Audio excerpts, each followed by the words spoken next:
जयंत पाटील साहेब,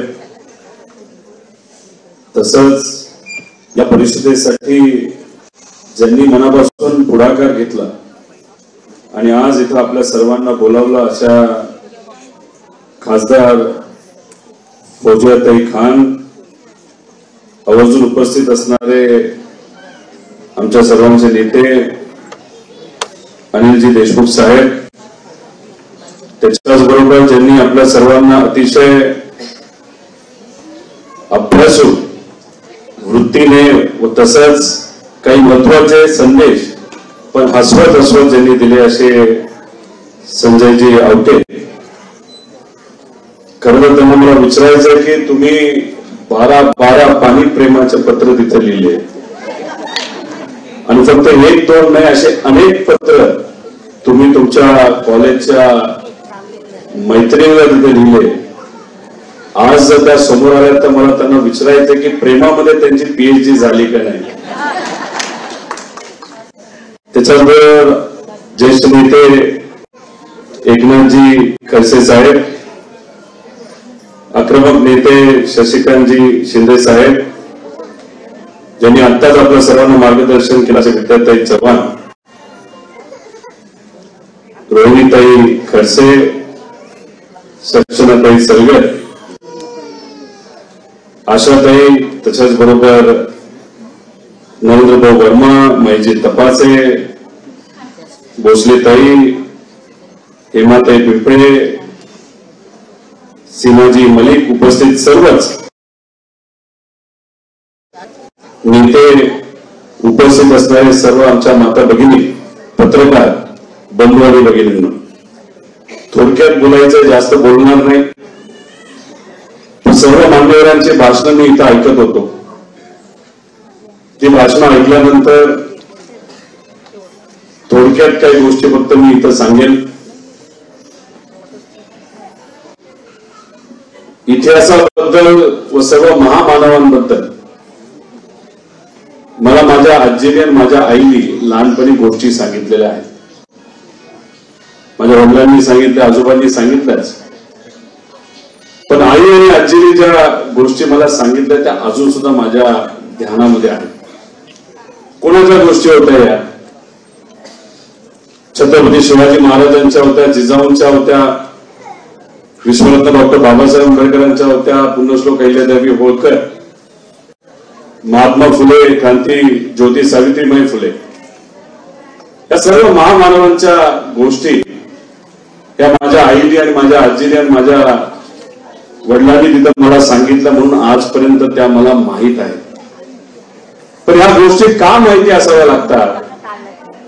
जगायचं कसं, संघर्ष करायचा कसा, कितीही मोठ्या अडचणी असल्या तर त्यातून बाहेर कसं निघायचं आणि लोकांसाठी काम कसं करायचं, या सर्व मानवांनी आपल्याला तिथं शिकवलेलं आहे. त्यामुळे आपण सुद्धा, म्हणजे आमची जबाबदारी, म्हणजे माझ्या पिढीची जबाबदारी, आता पुढच्या पिढीला त्या सर्व गोष्टी सांगाव्यात. कारण आजच्या काळामध्ये आपण जर बघितलं तर व्हॉट्सअपची दुनिया आहे. छोटे मोठे मेसेज, खोटे खरे मेसेज, कुठले मेसेज आपल्यापर्यंत पोहोचत असतात आणि ते खरे मेसेज आहेत, खरा इतिहास आहे असं कुठेतरी आपल्या सर्वांना वाटतं, तेच आपण पुढे फॉरवर्ड करत असतो. त्यामुळे खरा इतिहास काय हा पुढच्या पिढीपर्यंत देण्याची जबाबदारी आपल्या सर्वांची आहे. हे आपण सर्वांनी तिथं समजून घेतलं पाहिजे. त्याच्याबरोबर इथं मी भाषण ऐकत असताना थोडंसं असं वाटत होतं की पुरुष महिला म्हणजे आतापर्यंत मोठ्या प्रमाणात जातीवाद आजच्या राजकारणामध्ये मी बघितलं. मला असं वाटलं नवीन वाद सुरू होतो का काय. तर काही प्रमाणात त्या गोष्टी खऱ्या असल्या, पण मला असं वाटतं पूर्णपणे खऱ्या असं समजू नका. कारण का सावित्रीबाई फुलेंचं कार्य हे मोठं होतं, पण खांद्याला खांदा लावून काम करणाऱ्या महात्मा फुलेंचं सुद्धा कार्य तितकंच होतं आणि त्यांनी सुद्धा जिथं कुठं मदत करता आली ती मदत केली, म्हणून खऱ्या अर्थाने तो इतिहास घडला. त्यामुळे आज आपल्याला वेगळं लढायचं नाही. तुम्ही सर्वजण माता भगिनी आहात, तुम्ही वेगळं फक्त महिला संघटन म्हणून लढून चालणार नाही. खांद्याला खांदा लावून पुरुषांबरोबर आपल्याला लढावंच लागेल. आणि जी व्यक्ती चुकते, जो नेता चुकतो, तो कितीही मोठा असला तरी त्याच्या समोर सुद्धा बोलावं लागेल की तुम्ही चुकता. त्यामुळे येत्या काळामध्ये आंदोलन आपल्याला करायची आहे. पण महिला आघाडी म्हणून आंदोलन फक्त करून चालणार नाही. महिलांबरोबर तुम्ही तिथं असणारे जे कुठले जिल्हा अध्यक्ष असतील, जे कुठले नेते असतील, माजी खासदार असतील, आजी खासदार असतील, आमदार असतील, जे कुणी असतील, त्यांना तुम्हाला सांगावं लागेल आम्ही हे आंदोलन करतो हे सामान्य लोकांसाठी करत आहोत. त्यामुळे फक्त आम्ही महिलांचे विषय मांडतो म्हणून फक्त महिलांचंच आंदोलन झालं पाहिजे असं नाही. तुम्हाला सुद्धा तिथे यावं लागेल. आणि हे जेव्हा तुम्ही ठणकावून सांगाल तेव्हा मला असं वाटतं की खऱ्या अर्थाने परिवर्तन झालं. आदरणीय पवार साहेबांनी महिला आरक्षण आणलं त्याचं मुख्य कारण काय हे आपण सर्वांनी समजून घेण्याची जरूरत आहे. महागाई वाढते हे आपल्या सर्वांना माहिती आहे का? तुम्हाला माहिती आहे का? सगळ्यात पहिला फटका महागाईचा असं कोणावर बसत असेल ते कोण आहे? घरावर आणि महिलांवर. मग अर्थकारण काय असतं, बजेट काय असतं, जर सगळ्यात चांगलं कोणाला कळत असेल तर ते महिलांना कळतं. तर आज सगळ्यात मोठा प्रॉब्लेम कुठला असेल तर महागाईचा प्रॉब्लेम आहे. आणि खऱ्या अर्थाने येत्या काळामध्ये आपल्याला महागाईवर मोठ्या प्रमाणात आंदोलनही करावी लागतील. त्याच्याबरोबर आपण जर बघितलं तर महागाई काय असते, कशी असते हे कोण चांगल्या पद्धतीने सांगू शकतो तर महिला सांगू शकतात. त्याच्याबरोबर आज आरोग्य व्यवस्थेवर ज्या अडचणी आहेत तर हे कोण चांगल्या पद्धतीने सांगू शकतं? हे महिला आहेत. आज शिक्षणामध्ये जर काही अडचणी असतील तर मुलगी असेल, मुलगा असेल, घरी शाळेतून आल्यानंतर जे काय शाळेत झालं, ज्या काही अडचणी आल्या तर ते कोणाला पहिलं सांगतात तर आईला सांगतात. त्यामुळे आरोग्याबद्दल, शिक्षणाबद्दल, महागाईबद्दल बरेच काही असे विषय आहेत जे पहिले कोणाला समजतात तर ते महिलांना समजतात. म्हणून खऱ्या अर्थाने आदरणीय पवार साहेबांनी महिलांना का अधिकार दिला की या समाजामध्ये परिवर्तन जर करायचं असेल तर महिलांच्या माध्यमातूनच होऊ शकतं. त्यामुळे आदरणीय पवार साहेबांनी आरक्षण हे लोकल बॉडी इलेक्शन मध्ये तिथं त्या काळामध्ये त्यासाठी त्यांनी तिथं प्रयत्न केले. ठीक आहे, आत्ताच्या नजीकच्या काळामध्ये या सरकारने 33% आरक्षण देण्यासाठी पुढाकार घेतला. पण कृपा करून समजू नका की आरक्षण मिळालंय त्यासाठी टप्प्याटप्प्याने आपल्या सर्वांना पुढे जावं लागेल. मगाशीच आम्ही चर्चा करत होतो की पहिल्यांदा काय करावं लागेल की जाती न्याय जनगणना तिथे करावी लागेल जी आता सुरू झालेली आहे. त्यानंतर कमिटी फॉर्म केली जाईल. 29च्या आधी आयोग फॉर्म करून, कमिटी फॉर्म करून ते जेव्हा लागू होईल त्यानंतरच 29ला आपल्याला आरक्षण महिलांना मिळेल.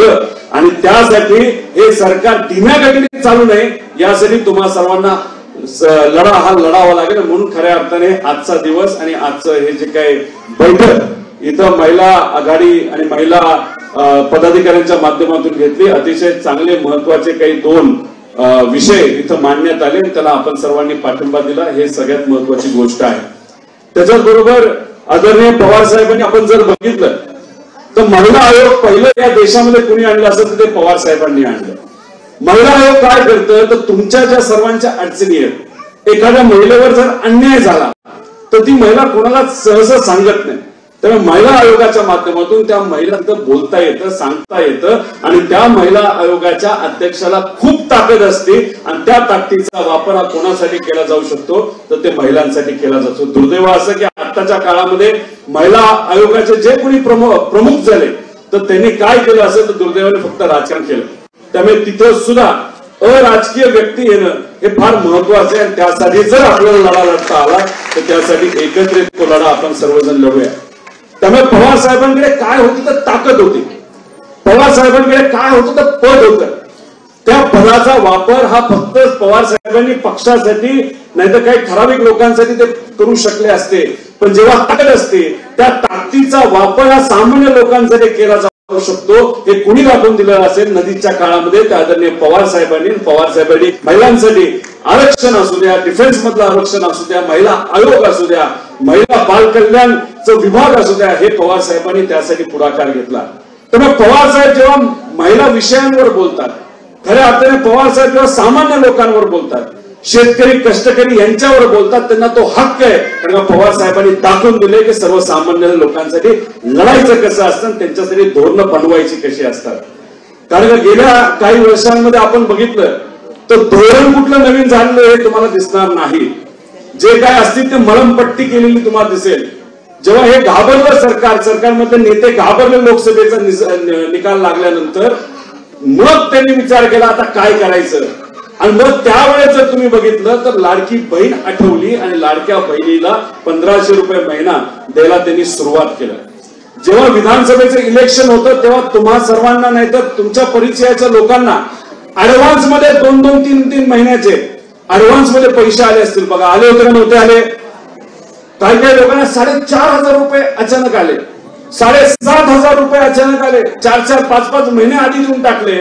आणि जेव्हा इलेक्शन झालं आमच्या लाडक्या बहिणींना असं वाटलं की ठीक आहे चांगली योजना आहे, आणि मग जेव्हा इलेक्शन झालं त्यानंतर महिन्याचं पैसे वेळ देण्यासाठी आता आपल्या सर्वांना लढा लढावा लागतो. ठीक आहे, ती योजना वाईट आहे असं आम्ही म्हणणार नाही, पण माता भगिनींनी हे विचार केला पाहिजे. आज नोकऱ्या मिळत नाहीत, आज महागाई परवडत नाही, आज शेतकरी कष्ट करून सुद्धा त्याच्या हातामध्ये 4 पैसे मिळत नाही. ही आजची आर्थिक परिस्थिती असल्यामुळे आज 1500 रुपये सुद्धा आपल्याला चांगले वाटतात, नाही तर जास्त वाटतात. खऱ्या अर्थाने ही दुर्दैवी गोष्ट आहे. आज जर नोकऱ्या मिळाल्या, आपली मुलगी आज शिकते, कॉलेजमध्ये आहे, कॉलेज झाले, तिला जर 25-30 हजाराची नोकरी मिळाली तर कोणाला बरं वाटेल? आज जर आपल्या मुलाला 30 हजाराची नोकरी मिळाली कोणाला बरं वाटेल? जर 30-35 हजाराच्या नोकऱ्या आपल्या पुढच्या पिढीला जर मिळणार असतील, आपलं गॅस जर स्वस्त होणार असेल, आपलं पेट्रोल स्वस्त होणार असेल, आपलं डिझेल स्वस्त होणार असेल, आपला घर खर्च जर कमी होणार असेल, तर तुम्हाला मी विचारतो 1500 रुपये तुम्हाला लागतील का? पण नाही, मलमपट्टी ह्याला धोरण म्हणत नाही, याला अजिबात धोरण म्हणत नाही, कारण का हे फक्त मलमपट्टी आहे. आणि खऱ्या अर्थाने जर आपल्याला आपलं धोरण बनवायचं असेल तर एका काळामध्ये तुम्हाला सर्वांना लढावं लागेल, रस्त्यावर उतरावं लागेल. पण फक्त तुम्ही उतरून चालणार नाही, इथं असलेल्या सर्व नेत्यांना सुद्धा रस्त्यावर उतरावं लागेल, आणि रस्त्याची लढाई ही आपल्या सर्वांना तिथं लढावी लागेल. एवढंच या ठिकाणी आपल्या सर्वांना सांगतो. अतिशय चांगला कार्यक्रम इथं घेतला. बरंच काही बोलू शकलो असतो, बरंच काय बोलण्यासारखं आहे, पण बरेच मोठे नेते इथं बोलणार आहेत. पण कृपा करून लढण्याची भूमिका ही आपल्या सर्वांना ठेवावी लागेल, आणि तुम्हीच ते लढू शकता, आणि तुम्हाला बघून आम्हाला सुद्धा प्रेरणा मिळणार आहे लढण्याची. एवढंच या ठिकाणी आपल्या सर्वांना सांगतो. तुम्ही एवढ्या मोठ्या संख्येने पाऊस असताना सुद्धा आलात, त्यासाठी आभार व्यक्त करतो. आदरणीय पवार साहेब येणार होते, आले होते, पण काही महत्वाचा विषय असल्यामुळे त्यांना इथं येता आलं नाही. नाही तर या बिल्डिंग मध्येच ते होते, एका महत्वाच्या विषयामुळे त्यांना इथं येता आलं नाही. त्यामुळे इतर नेते आले, त्यांचे मी मनापासून आभार व्यक्त करतो. थांबतो. जय हिंद, जय राष्ट्रवादी, जय महाराष्ट्र, जय महिला पॉवर. धन्यवाद रोहित दादा. आणि तुम्ही दिलेल्या सर्व सूचनांचं आम्ही सर्व महिला भगिनी यापुढील काळामध्ये नक्कीच पालन करणार आहोत. यानंतर मी स्नेहपूर्वक आमंत्रित करते माजी मंत्री अनिलजी देशमुख सर यांनी आपले विचार व्यक्त करावेत.